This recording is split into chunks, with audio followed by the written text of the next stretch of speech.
morning, dear students. How are you all? Fine. I hope you are fine and healthy at your home. Now we welcome again in our online class. As you know very well कि आपके mid term exam जो है वो start होने को हैं, 21 से start हो जाएंगे। इसलिए बेटा आपकी रिवीजन क्लासेस स्टार्ट की जा रही हैं कि जो आपने अब तक पढ़ा है उसमें आपका रिवीजन करवा दिया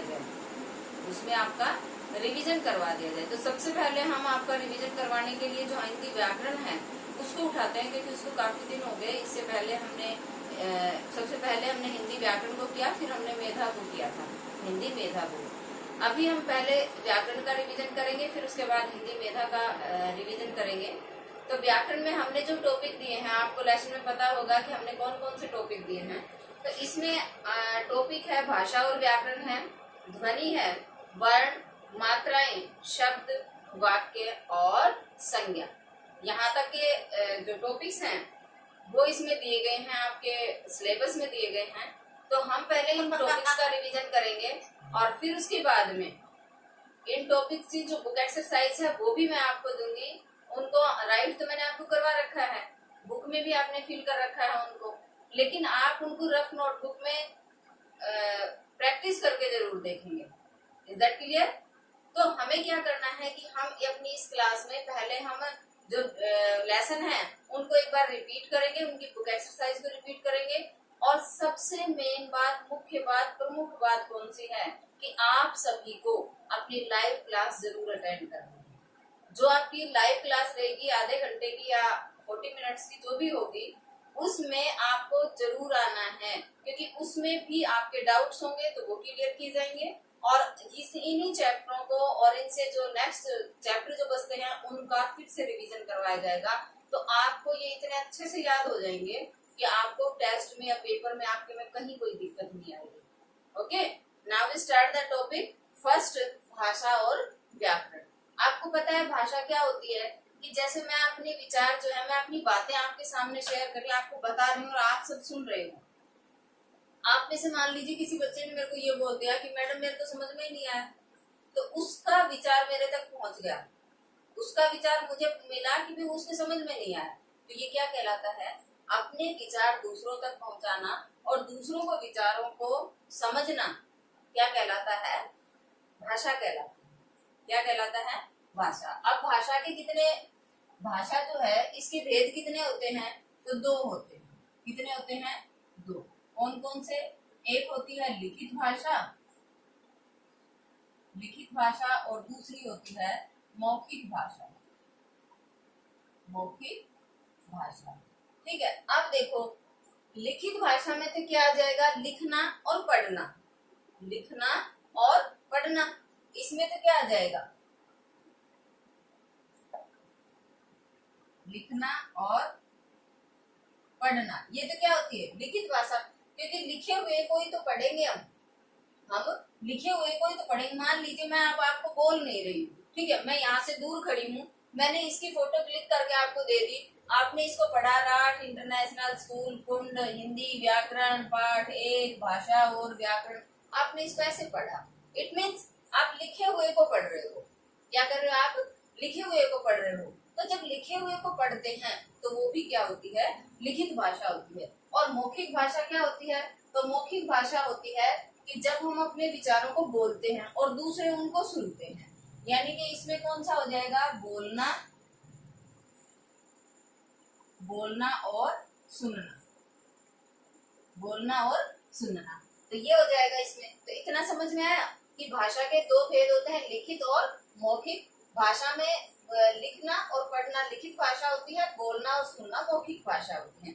अब जैसे मान लीजिए मैं कहूँ कि समाचार पत्र पढ़ना कौन सी भाषा है? लिखित भाषा। मैं कहूँ कि समाचार सुनना कौन सी भाषा है? तो मौखिक भाषा। क्योंकि हम सुन रहे हैं, उसको पढ़ थोड़ी रहे हैं। कौन सी भाषा हो गई? सुनना। और ब्लैक बोर्ड पर पढ़ाना, ये किसमें आ गया? ये तो दोनों है, क्योंकि मैं इस पे लिख भी रही हूँ और बोल भी रही हूँ, तो आप इसको पढ़ भी रहे हो और सुन भी रहे हो, तो ये लिखित और मौखिक दोनों हो जाएंगे। Is that clear? फिर हमारा भारत जो है इसमें अनेक भाषाएं बोली जाती हैं, अनेक राज्यों में बोली जाती हैं, राज्यों के अनुरूप भी उनकी भाषा होती है। या हम जिसको क्षेत्र विशेष के आधार पर हो जाती है उसको बोली कह देते हैं। तो इसमें हम क्या करेंगे, क्या देखेंगे कि देखो सबसे पहले तो हम देखेंगे कि जो विभिन्न राज्य हैं या विभिन्न जो देश हैं उनमें भी अलग अलग भाषाएं बोली जाती हैं। जैसे देखो मान लीजिए कि देश है चीन। क्या है? चीन। अब चीन में कैसी बोली जाएगी?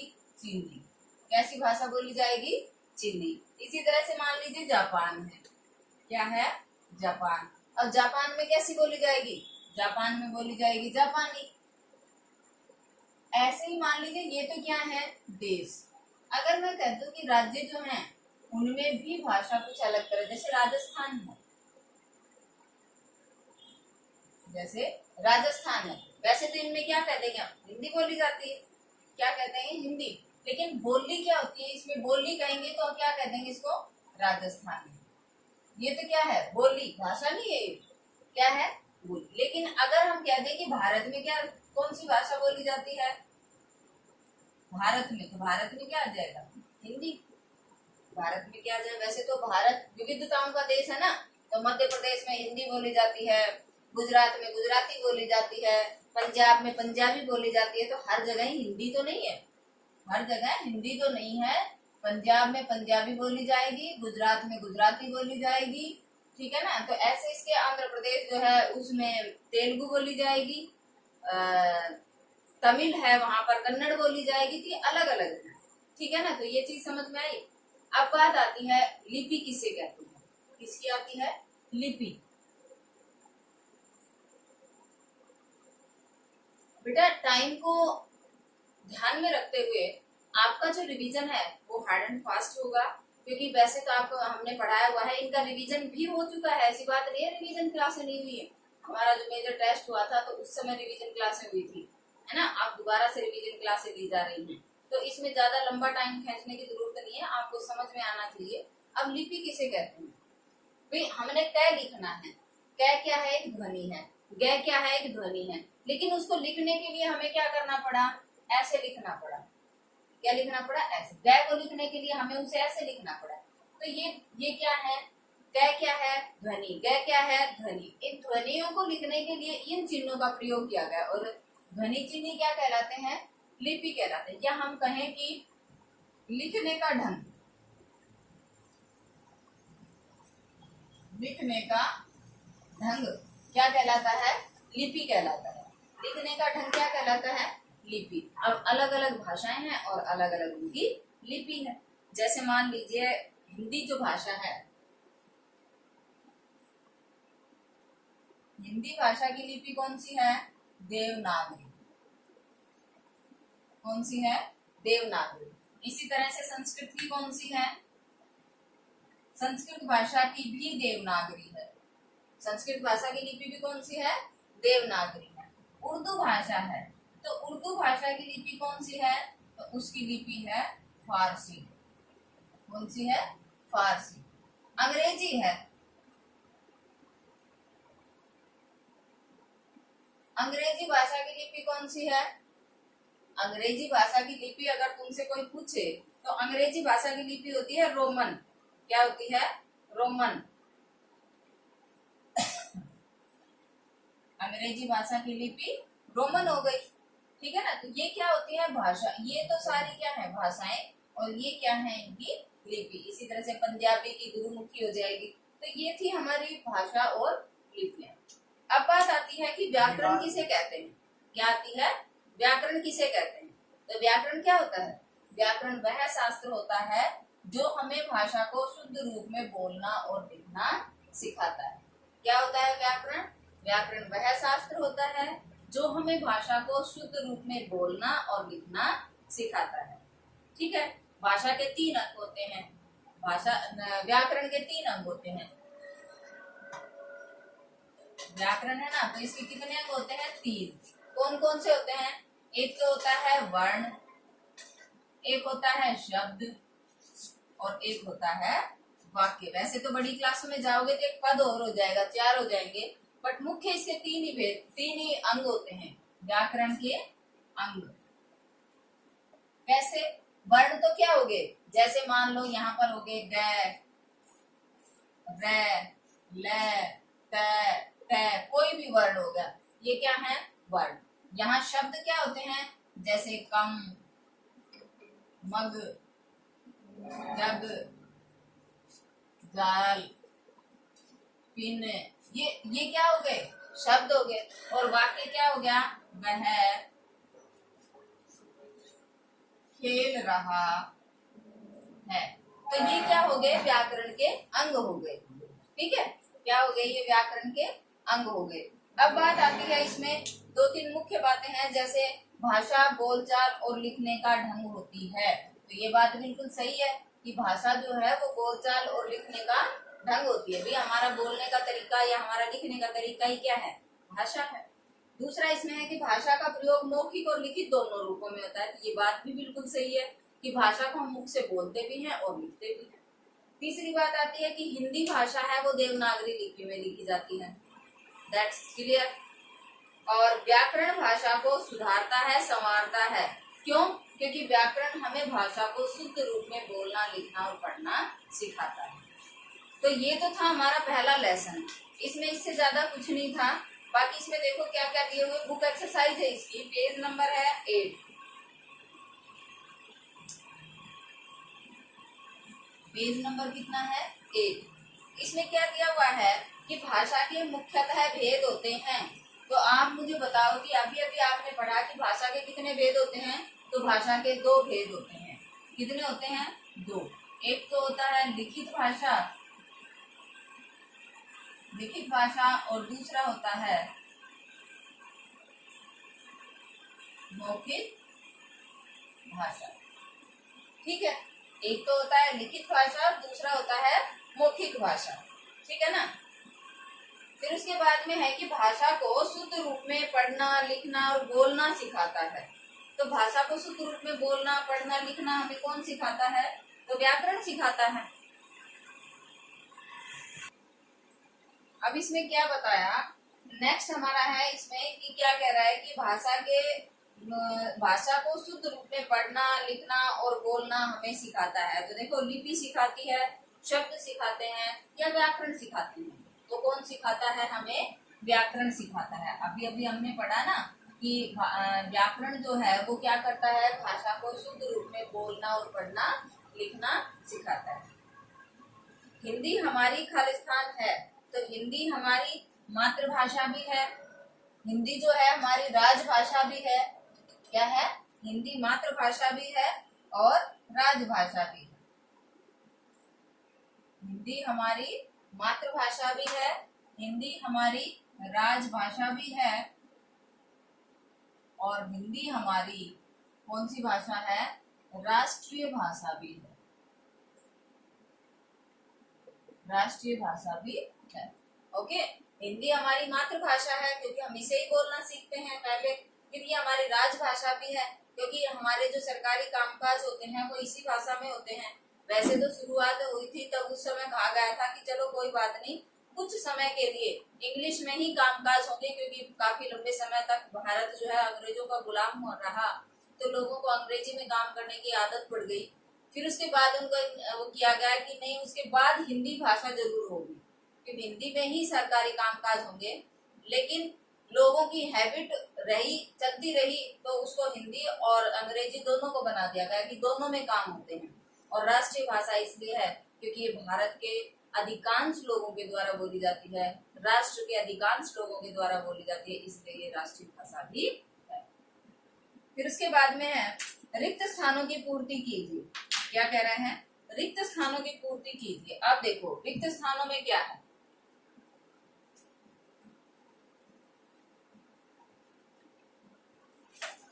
रिक्त स्थानों में पहला दिया कि पत्रों में हम खालिस्तान भाषा का प्रयोग करते हैं। पत्रों में खालिस्तान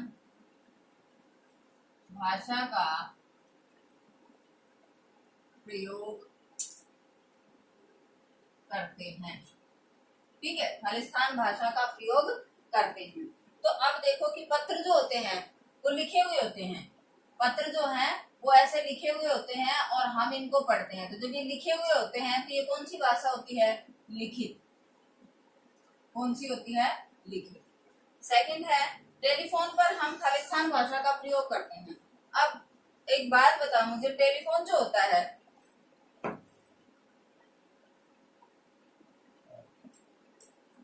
टेलीफोन जो है आपने भी सुना होगा कि आप कान को लगा लेते हो उसको, क्या कुछ लिखते हो?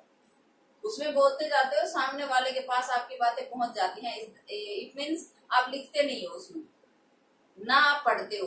क्या करते हो? या तो बोलते हो या सुनते हो। तो कौन सी भाषा आ जाएगी? मौखिक भाषा। ठीक है। अगला है हिंदी खालिस्तान लिपि में लिखी जाती है। तो हिंदी भाषा की लिपि कौन सी है? देवनागरी। हिंदी कौन सी में लिखी जाती है? देवनागरी। फिर उत्तर प्रदेश में खालिस्तान भाषा का प्रयोग होता है। तो इसमें मैंने बताया था आंध्र प्रदेश में तो तेलुगु भाषा होती है, उत्तर प्रदेश में कौन सी होती है? हिंदी। उत्तर प्रदेश में कौन सी भाषा है? हिंदी। ठीक है। फिर उसके आगे सही गलत का है। क्या है कि भाषा के द्वारा केवल बोलकर विचार प्रकट होते हैं, सही या गलत? तो देखो, भाषा के द्वारा हम बोलकर भी विचार प्रकट करते हैं, और मान लीजिए मैं इसका स्क्रीनशॉट लेके आपके पास भेज दूं तो हम लिखकर भी तो अपने विचार प्रकट कर रहे हैं। इसका मतलब क्या है? ये बात गलत है। भाषा जिन ध्वनि चिन्हों से लिखी जाती है उसे क्या कहते हैं? अभी अभी आपने पढ़ा था कि भाषा जिन लिपि चिन्हों के द्वारा, जिन ध्वनि चिन्हों के द्वारा लिखी जाती है वो क्या कहलाती है? लिपि कहलाती है। क्या कहलाती है वो? लिपि कहलाती है। तो ये बात बिल्कुल सही है। हिंदी भाषा रोमन लिपि में लिखी जाती है। अरे ये तो कमाल ही कर दिया। हिंदी भाषा है, हिंदी जो भाषा है ये कौन सी लिपि में लिखी जाती है? रोमन में? नो। किसमें लिखी जाती है? देवनागरी। और रोमन तो किसकी है? रोमन तो किसकी है? अंग्रेजी भाषा की है। किसकी है? अंग्रेजी की है। तो ये तो बात बिल्कुल गलत हो जाएगी, क्योंकि ये कह रहा है कि हिंदी भाषा की लिपि रोमन है, तो गलत है। फिर हिंदी भाषा के द्वारा वस्तु का आदान प्रदान होता है, ये बात भी बिल्कुल गलत है, क्योंकि भाषा के द्वारा वस्तु थोड़ी दी जाती है। भाषा के द्वारा क्या होता है? अपने बातें जो होती है वो दूसरों को सुनाई जाती है, दूसरों की बातें सुनी जाती है। और अंग्रेजी हमारी राष्ट्रभाषा है, तो हम इसे नहीं कह सकते, क्योंकि हमारी राष्ट्रभाषा भी कौन सी है? हिंदी है। तो बेटा इसमें हमारा जो पहला लेसन था उसमें ज्यादा कुछ नहीं था, बस यही था। क्या क्या था? भाषा किसे कहते हैं? मन के विचारों को बोल करके या लिख करके प्रकट करना भाषा कहलाती है। या जब हम अपने विचार दूसरों के सामने प्रकट करते हैं, आप दूसरों के विचारों को सुनते हैं, तो क्या कहलाती है? भाषा कहलाती है। दूसरा क्या था? भाषा के भेद कितने होते हैं? तो दो भेद होते हैं, एक लिखित भाषा होती है और एक मौखिक भाषा होती है। तीसरी बात कि जो लिखित भाषा है उसमें बातों को लिख करके प्रकट किया जाता है, जो मौखिक भाषा है उसमें बोलकर प्रकट किया जाता है। ठीक है। लिखना और पढ़ना, लिखित भाषा, बोलना और सुनना मौखिक भाषा होता है। तीसरी बात इसमें क्या आती है कि व्याकरण किसे कहते हैं? तो व्याकरण वह शास्त्र होता है जो हमें भाषा को शुद्ध रूप में बोलना, लिखना, पढ़ना सिखाता है, वो क्या कहलाता है? व्याकरण कहलाता है। चौथी बात क्या है कि लिपि किसे कहते हैं? कि ध्वनि चिन्हों को लिखने के लिए, ध्वनि को लिखने के लिए जो चिन्ह निश्चित किए गए हैं वो क्या है? लिपि कहलाते हैं। व्याकरण के अंग कितने होते हैं? तो व्याकरण के 3 अंग होते हैं। व्याकरण के कितने अंग होते हैं? 3 अंग होते हैं। कौन कौन से होते हैं? तो व्याकरण के अंग होंगे जिनमें हम कहेंगे वर्ण, दूसरा शब्द और तीसरा क्या? वर्ण, शब्द और वाक्य। ये 3 अंग होते हैं इसके। फिर हमारी हिंदी भाषा जो है इसकी लिपि कौन सी है? देवनागरी। संस्कृत की लिपि कौन सी है? देवनागरी। ठीक है ना। अंग्रेजी भाषा की लिपि कौन सी है? रोमन। उर्दू भाषा की लिपि कौन सी है? फारसी। और पंजाबी भाषा की लिपि कौन सी है? तो गुरुमुखी। Is that clear? अब बात आती है सेकंड लेसन जो है ध्वनि।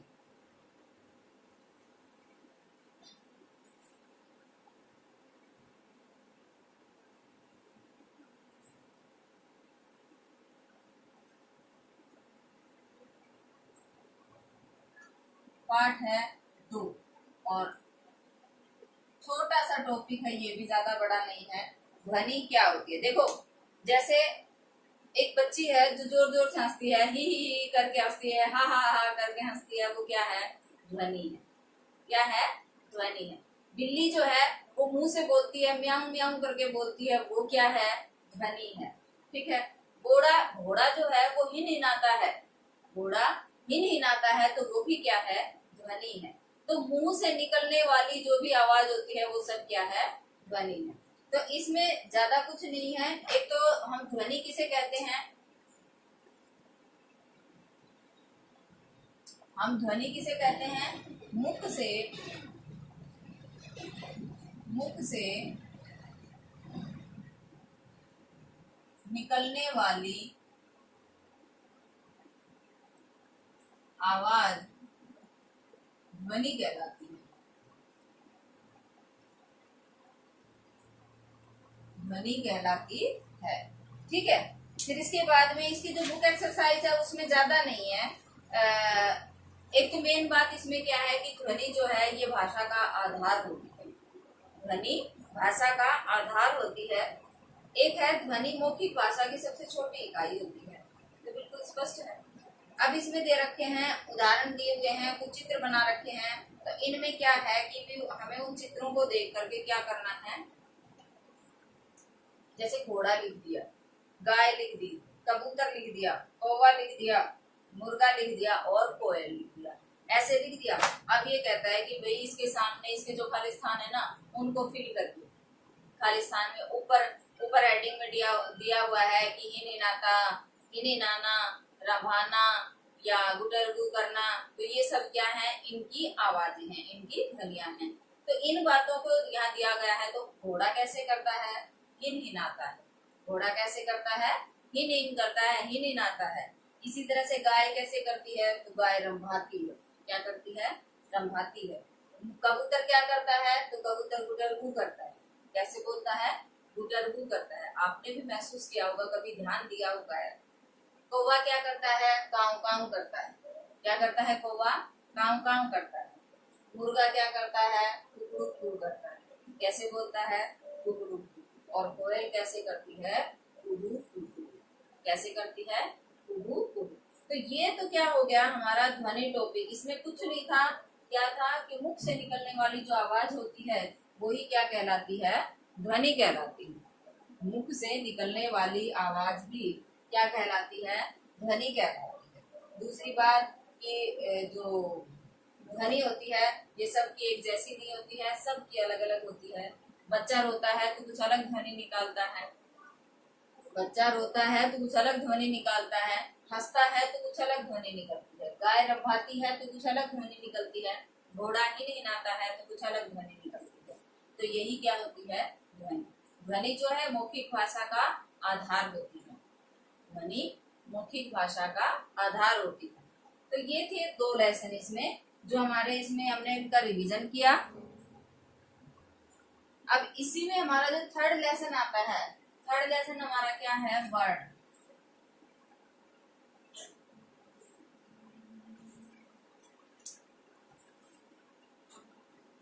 क्या है? वर्ड। थर्ड लेसन क्या है? वर्ड। ये मत सोचना कि मैडम तो बड़ी जल्दी जल्दी जल्दी जल्दी करा रही है। ये रिवीजन है बेटा, रिवीजन क्लास। आपको बहुत अच्छे से छोटी छोटी वीडियोस बना करके बहुत अच्छे से इनको समझाया हुआ है। लेकिन आज इनकी रिवीजन क्लासें ही चलेंगी। आपकी 2-4 दिन या 5-7 दिन जो भी होंगी वो आपकी रिवीजन क्लासें ही होंगी। तो उनको आपको रिवाइज करना है। फिर उसके बाद आपकी जो लाइव क्लासें रहेंगी बस, है ना। तो उसके अकॉर्डिंग हमें इनको थोड़ा सा स्पीडली लेना है। फिर दोबारा करवा देंगे रिवीजन, क्या फर्क पड़ता है। ठीक है। अब देखो वर्ण क्या होते हैं ये तो आपको पता होगा। वर्ण क्या होते हैं? सॉरी, भाषा की वह छोटी से छोटी ध्वनि जिसके टुकड़े नहीं किए जा सकते वो क्या कहलाते हैं? वर्ण कहलाते हैं। या ये कह सकते हैं कि वह मूल ध्वनि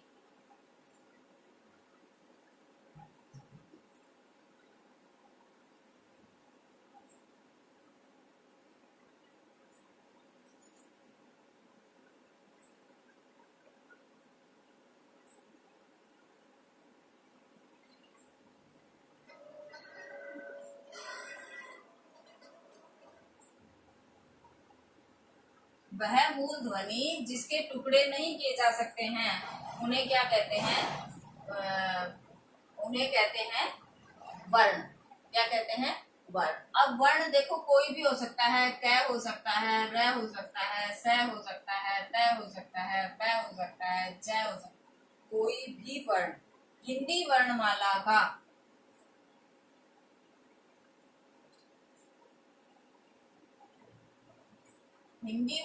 का कोई भी वर्ण क्या है, किसी भी वर्ण इसको उठा लेंगे तो क्या कहलाएगा? वर्ण कहलाएगा। ठीक है ना? अब वर्ण के भेद कितने होते हैं? वर्ण के भेद कितने होते हैं? तो वर्ण के दो भेद होते हैं। कितने होते हैं? दो। एक होता है स्वर और एक होता है व्यंजन। एक होता है स्वर और दूसरा होता है व्यंजन। स्वर में कौन कौन से आते हैं? स्वर 11 होते हैं। कितने होते हैं? 11। और व्यंजन कितने होते हैं? 33। कितने होते हैं? 33। अब कैसे होते हैं देखो। स्वर 11 कौन कौन से होते हैं? ए, आ, ई, उ, री। ए, आई, ओ, औ, अंग,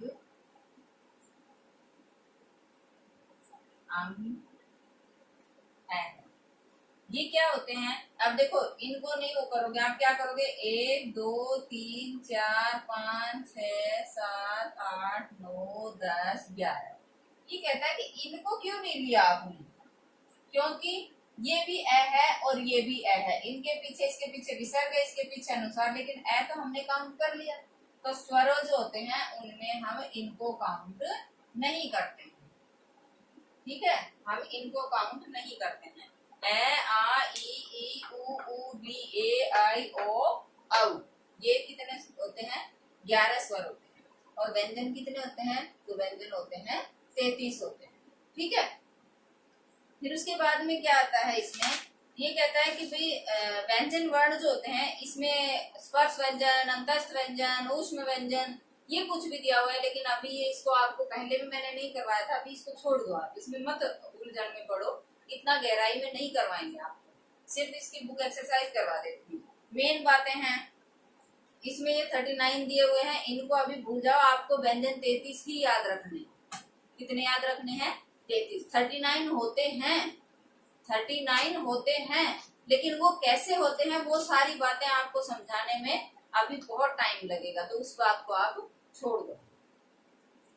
2 अयोगवा होते हैं, ये बात याद रखो। 2 अयोगवा इसने कौन से बताए थे? ये एक तो ये था और एक इसके पीछे ये थे। ये होते हैं।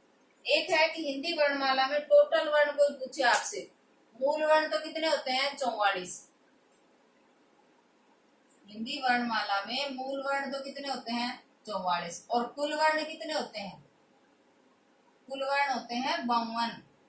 तो ये कभी हमारी फिर क्लास लगेगी तब बताएंगे कि 52 कैसे होते हैं। और 44 तो आपको समझ में आ गए होंगे कि 11 स्वर और 33 व्यंजन।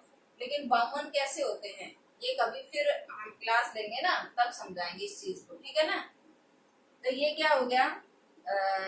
हिंदी वर्णमाला में वर्ण हो गए। फिर उसके बाद में देखो खालिस्तान दिए हुए हैं इसमें कि खालिस्तान के और खंड या टुकड़े नहीं किए जा सकते। तो किसके नहीं किए जा सकते हैं? वर्ण के। तो इसमें ऑप्शन क्या हो जाएगा हमारा? वर्ण। फिर स्वर जो होते हैं उनकी संख्या कितनी होती है? अभी अभी मैंने बताया है, बोर्ड पे भी लिखा हुआ है कि स्वरों की संख्या कितनी होती है। तो स्वरों की संख्या होती है 33। कितनी होती है? 33। फिर उसके 11 स्वर कितने होते हैं? 11। अयोगवार कितने होते हैं? तो 2 होते हैं। अयोगवार कितने होते हैं? 2। एक ये और एक ये। फिर ये कहता है कि वाक्य में प्रयुक्त स्वरों को गोला लगाइए। इनमें से जो स्वर बने हैं ना उनको गोला लगाना है आपको कि इनमें से स्वर कौन कौन से हैं। तो इसने देखो दे रखा है आम और अनार अच्छे फल हैं, तो इसमें ए है, ओ है। मैं तुम्हारे आंगन में आया था, तो इसमें आ तुम कहीं और गए थे, तो इसमें औ और ए, तो ऐसे इनमें से स्वर अलग करने हैं। फिर उसके आगे ये क्षेत्रीय है, क्षेत्र कैसे बनता है, कक्षा कैसे बनता है, त्रय कैसे बनता है, क्या कैसे बनता है, श्रेय कैसे बनता है, उनसे बने हुए शब्द दिए हुए हैं। ये हम अपनी लाइव क्लास में देखेंगे, ठीक है ना। तो आज की क्लास में हमने जो 3 टॉपिक कंप्लीट किए हैं, इनकी बुक एक्सरसाइज को, और आपको इसको फिर से एक बार रिवाइज करना है, ओके। बाकी हम इसको अपनी लाइव क्लास में एक बार फिर डिस्कस करेंगे, ताकि आपके अच्छे से समझ में आ जाए, ठीक है। Thank you.